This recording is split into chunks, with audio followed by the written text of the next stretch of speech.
लखनऊ शहर की एक हवेली सालों से वीरान पड़ी थी। उसमें एक बहुत बड़ा और पुराना बरगद का पेड़ था।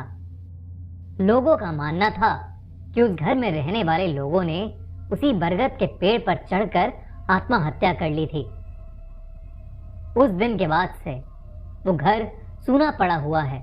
उसे ना तो कोई खरीदने के लिए तैयार होता और ना ही कोई उसमें किराया देकर रहना चाहता। ऐसे में राज त्रिपाठी नाम का एक बिजनेसमैन जो अब तक अमेरिका में रहा करता था, अमेरिका में काम करते करते वो आदमी डिप्रेशन का शिकार हो गया था।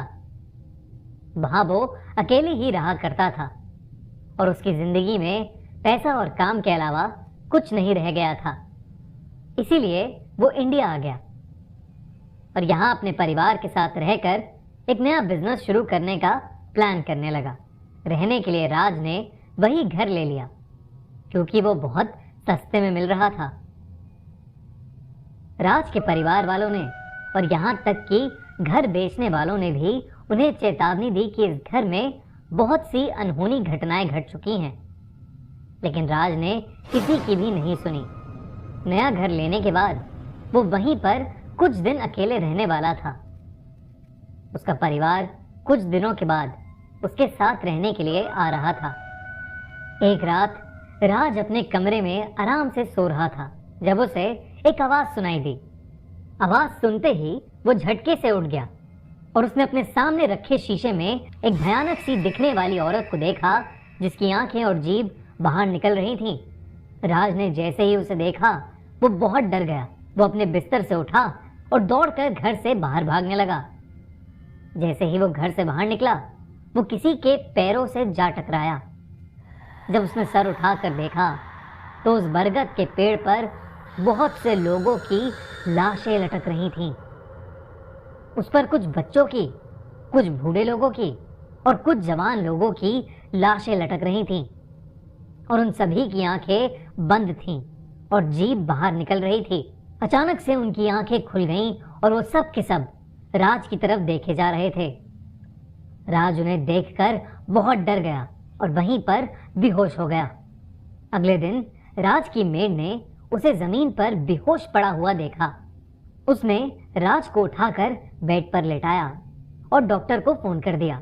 डॉक्टर जब उसे चेक करने आया तो उसने बताया कि वो स्ट्रेस की वजह से बेहोश हो गया था। राज ने अपने परिवार वालों को फिर से फोन लगाया और उनसे जल्द ही उस घर में शिफ्ट होने के लिए कहा, लेकिन उसके परिवार वालों ने कहा कि पुराने घर का कुछ काम बचा हुआ है और उसे निपटाए बिना वो लोग वहां नहीं आ सकते। राज को कुछ दिन और अकेले उस घर में रहना था। राज को डर के मारे अब रात में नींद आनी बंद हो गई। वो आधी रात में सोते सोते एकदम से उठ जाता और उसे ऐसा लगता कि जैसे वो सारी लाशें उसके कमरे में ही उसके आसपास खड़ी होकर उसे घूरे जा रही हों। पर वो हिम्मत करके अपनी नींद की गोलियां लेता और फिर से सो जाता। लेकिन एक रात अचानक राज की नींद फिर से खुल गई।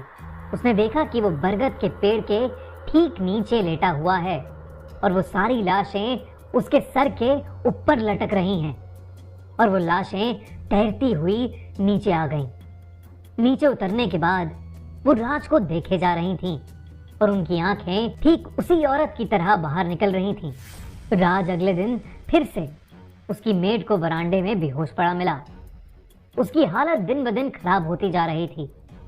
उसने सारी बातें अपनी पत्नी को बताई और अपने परिवार को जल्दी से उसके पास आ जाने के लिए कहा। लेकिन उस रात के बाद राज और उसका परिवार फिर कभी नहीं मिल पाए।